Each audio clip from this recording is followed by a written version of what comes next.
Lord, salamat sa magandang gising. Panginoon, maraming salamat sa bagong araw. Maraming salamat sa bagong pag-asa na nasa aking puso ngayon.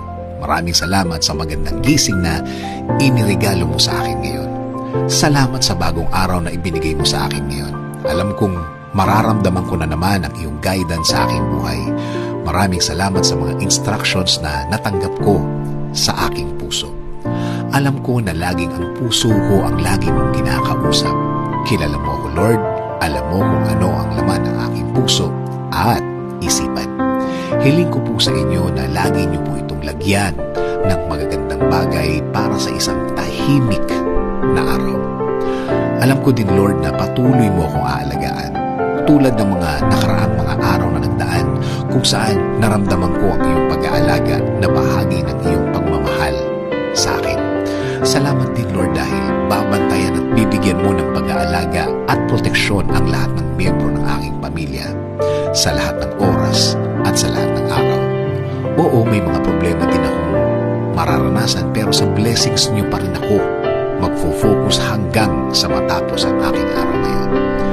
At tulad kahapon at noong mga nakaraang mga araw, I know that you will provide for me. I know that you will take care of me. I know things will be better and okay compared yesterday, Lord.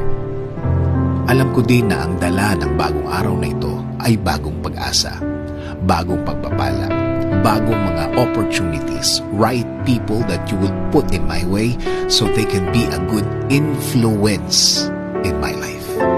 Salamat din, Lord, sa mga bagong bagay na aking matututunan sa araw na ito. Alam kong patuloy mo akong bibigyan ng mga bagay at aral na makakatulong sa aking pagkatao. Kaya, Lord, thank you sa magandang plano mo para sa akin, para sa aking buhay at buhay ng aking pamilya.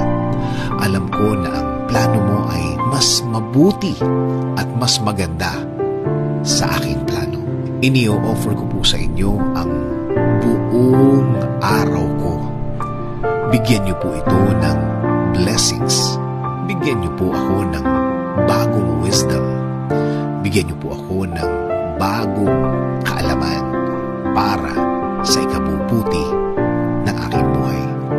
In Jesus' name we pray.